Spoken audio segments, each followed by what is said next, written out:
ಚನ್ನಪಟ್ಟಣ ತಾಲೂಕಿನ ಮಾಕಳಿ ಗ್ರಾಮಸ್ಥರ ಬಹುದಿನಗಳ ಬೇಡಿಕೆಯಂತೆ ಮಾಕಳಿ ಕೆರೆಗೆ ನೀರು ಹರಿಸಿ ಕೆರೆ ತುಂಬಿಸಿದ ಹಿನ್ನೆಲೆಯಲ್ಲಿ ಶಾಸಕ ಸಿಪಿ ಯೋಗೇಶ್ವರ್ ಅವರು ಗ್ರಾಮಸ್ಥರ ಸಮ್ಮುಖದಲ್ಲಿ ಗುರುವಾರ ಗಂಗೆ ಪೂಜೆ ನೆರವೇರಿಸಿ ಕೆರೆಗೆ ಬಾಗಿನ ಸಮರ್ಪಣೆ ಮಾಡಿದ್ರು.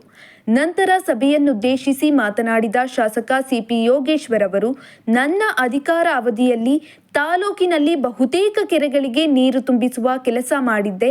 ಮಾಕಳಿ ಭಾಗಕ್ಕೆ ನೀರು ತರಬೇಕೆಂದು ಬಹಳ ಪ್ರಯತ್ನ ಮಾಡಿ 2015-16ರಲ್ಲಿ ಕಣ್ವಾ ಬುಡದಿಂದ ನೀರಾವರಿ ಇಲಾಖಾ ಅಧಿಕಾರಿಗಳೊಂದಿಗೆ ಸರ್ವೆ ಮಾಡಿಸಿ ಅನುದಾನ ತಂದು ಕಾಮಗಾರಿಗೆ ಚಾಲನೆ ಕೊಡಿಸಿದ್ದೆ. ಆ ಸಮಯದಲ್ಲಿ ನಾನು ಅಧಿಕಾರವನ್ನು ಕಳೆದುಕೊಂಡೆನು.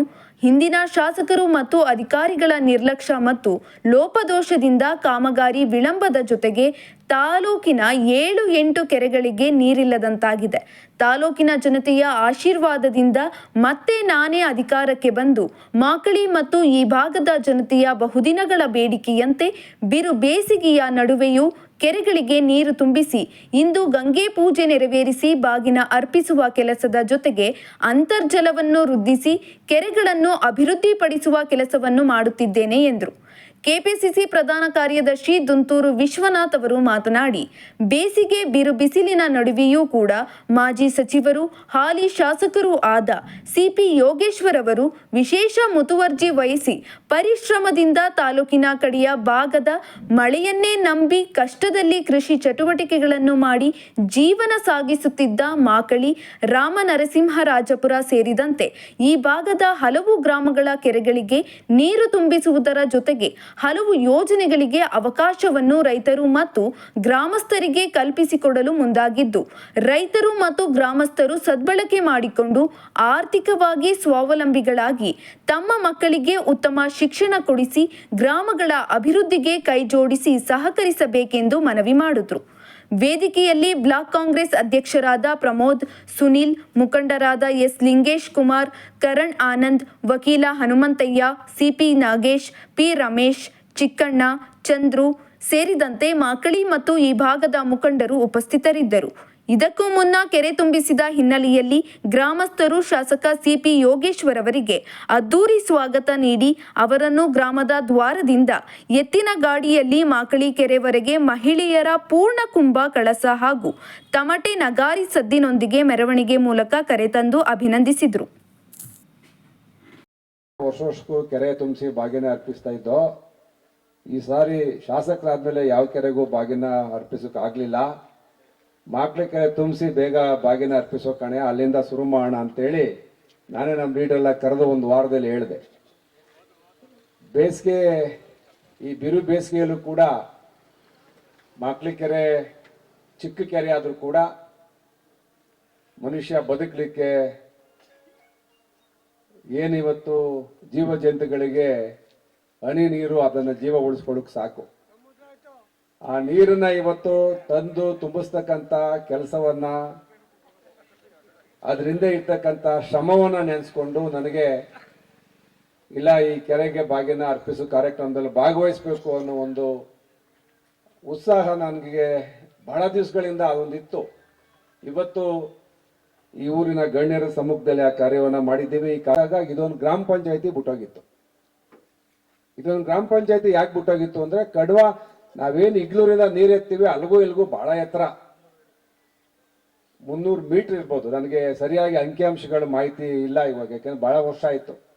ನಾನು ಏನೇನೋ ಟ್ರೈ ಮಾಡಿದೆ, ಅಲ್ಲಿಂದನೇ ನೀರು ತುಂಬಿಸ್ಬೋದು ಅಂತ, ಆಗಲ್ಲ ಅಂತ ಅಂದ್ರು. ಈ ಗ್ರಾಮ ಪಂಚಾಯತಿನ ಆಗ ನಾವು ಕೈ ಬಿಟ್ಬಿಟ್ಟು, ಆದ್ರೆ ಕಡುವಾಕ್ಕೆ ನೀರು ತಂದ ಮೇಲೆ ಇದೊಂದು ಗ್ರಾಮ ಪಂಚಾಯತಿ ಏನು ಅನ್ಯಾಯ ಮಾಡ್ತು. ಚುನಾವಣೆ ಬಂದಾಗ JDS, ಕಾಂಗ್ರೆಸ್, ಬಿಜೆಪಿನೂ ಜನ ವೋಟ್ ಹಾಕೋತಾರೆ. ಆದ್ರೆ ನನ್ನ ಕರ್ತವ್ಯದಲ್ಲಿ ಲೋಪ ಆಗಬಾರ್ದು, ಏನಾರ ಮಾಡಿ ನೀರು ತರಬೇಕು ಅಂತೇಳಿ 2015-16ನೇ ಸಾಲಿನಲ್ಲಿ ನಾವು ಒಂದಷ್ಟು ಜನ ಅಧಿಕಾರಿಗಳು ಕರ್ಕೊಂಡು ಎಲ್ಲ ಮುಖಂಡರುಗಳು ಇದರಿಂದ ನಮ್ಮ ಕೃಷ್ಣಗಿರಿ ಬೆಟ್ಟ ಕಡ್ವಾ ಬುಡದಿಂದ ಇಂಜಿನಿಯರ್ಗಳು ಕಂಡುಕೊಂಡು ನಡಿಗೆ ಶುರು ಮಾಡ್ದೋ. ಬಹುಶಃ ಬೆಳಗ್ಗೆ ನಡಿಗೆ ಶುರು ಮಾಡೋದಕ್ಕೆ ಮಧ್ಯಾಹ್ನ ಈ ಕಡೆ ತಲುಪಿ ಈ ಭಾಗದಲ್ಲಿ ಮಾರ್ಕ್ ಮಾಡಿ, ಇಲ್ಲ ನಾವು ಕಣ್ವಾದಿಂದ ಈ ಭಾಗಕ್ಕೆ ನೀರು ಎತ್ತಬಹುದು ಅಂತೇಳಿ ತೀರ್ಮಾನ ಮಾಡಿ, ಆಗೆಲ್ಲ ಬಹಳಷ್ಟು ಜನ ಇಂಜಿನಿಯರ್ಗಳಿದ್ರು. ಚೀಫ್ ಆ ಸಂದರ್ಭದಲ್ಲಿ ಅಧಿಕಾರಿಗಳ ಸ್ವಲ್ಪ ನಿರ್ಲಕ್ಷ್ಯದಿಂದ ಒಂದಷ್ಟು ಲೋಪದೋಷಗಳು ಆಗಿದೆ. ಇಲ್ಲಿ ಕೆಲವು ಪೈಪು ಕಳಪೆ ಆಗಿರ್ಬೋದು, ಒಂದ್ಸಾರಿ ಅವರೇ ಕೇಳಿದ್ರೆ ಹೇಳ್ತಾರೆ ಇಲ್ಲ ಎಲ್ಲ ಕೆರೆಗೂ ಒಂದೇ ಸರಿ ನೀರು ತುಂಬಬೇಕು ಅಂತ ಮಾಡೋರೆ ಸರ್ ಅಂತೇಳಿ. ಏನೋ ಅವತ್ತು ಅಧಿಕಾರಿಗಳು ಮಾಡಿರ್ಬೋದು, ಆದ್ರೆ ಒಟ್ಟಾರೆ ಯಾವುದೇ ಲೋಪದೋಷ ಇದ್ರು ಕೆರೆಗಳ ನೀರು ಬರ್ತಾ ಇದೆ. ಆದರೆ ಇವತ್ತು ಕೆರೆಗಳ ನೀರು ಬಂದರೂ ಕೆರೆಗಳ ನೀರು ನಿಲ್ತಾ ಇಲ್ಲ. ಕೆರೆಗಳು ಏರಿಗಳು ಲೀಕ್ ಆಗವೆ, ಅದನ್ನು ಸರಿ ಮಾಡಬೇಕು. ಈಗ ಮಾನ್ಯ ಸಚಿವರಲ್ಲಿ ಮನವಿ ಮಾಡ್ಕೊಂಡಿದ್ದೀನಿ, ಏನು ಈ ಭಾಗದಲ್ಲಿ ಇರ್ತಕ್ಕಂಥ 6-7 ಕೆರೆಗಳಿಗೆ ಎಲ್ಲ ಕೆರೆಗಳನ್ನ ಏರಿ ನಮ್ಮ ತೂಬನ್ನ ಕಾಲುವೆಗಳನ್ನ ರಿಪೇರಿ ಮಾಡಿಸ್ಬೇಕು ಅಂತೇಳಿ ನೀರಾವರಿ ಇಲಾಖೆಗೆ ಈಗ ಬೋಸ್ರಾಜ್ ಅವರು ನಮ್ಮ ಮಂತ್ರಿಗಳಿಗೆ ನಾನು ಮನವಿ ಕೊಟ್ಟಿದ್ದೀನಿ. ಬಹುಶಃ ಇದಕ್ಕೆ ಹಣ ಬಿಡುಗಡೆ ಆಗತ್ತೆ ಅಂತ ಕಾಣ್ತದೆ. ನಮ್ಮ ಇಲಾಖೆ ಇಂಜಿನಿಯರ್ಗಳು ಕೂಡ ಮಾಹಿತಿ ಕೊಟ್ಟಿದ್ರು.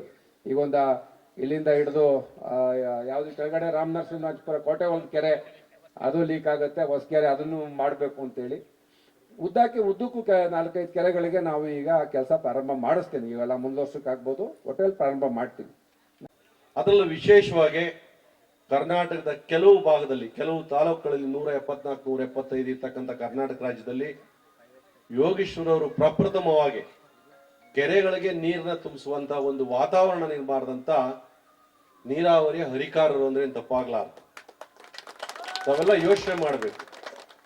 ಇವತ್ತು ಚನ್ನಪಟ್ಟಣ ತಾಲೂಕಲ್ಲಿ ವಿಶೇಷವಾಗಿ ನಮ್ಮ ಜಿಲ್ಲೆಯ 4 ತಾಲೂಕುಗಳಲ್ಲಿ ಸುಮಾರು 70, 80, 100 ಎಕರೆ ಉಳ್ಳ ದೊಡ್ಡ ಕೆರೆಗಳಿವೆ. ಅವೆಲ್ಲ ಬೇಸಿಗೆ ಕಾಲದಲ್ಲಿ 5 ತಿಂಗಳು 6 ತಿಂಗಳು ನೀರು ಇರ್ತಿರ್ಲಿಲ್ಲ.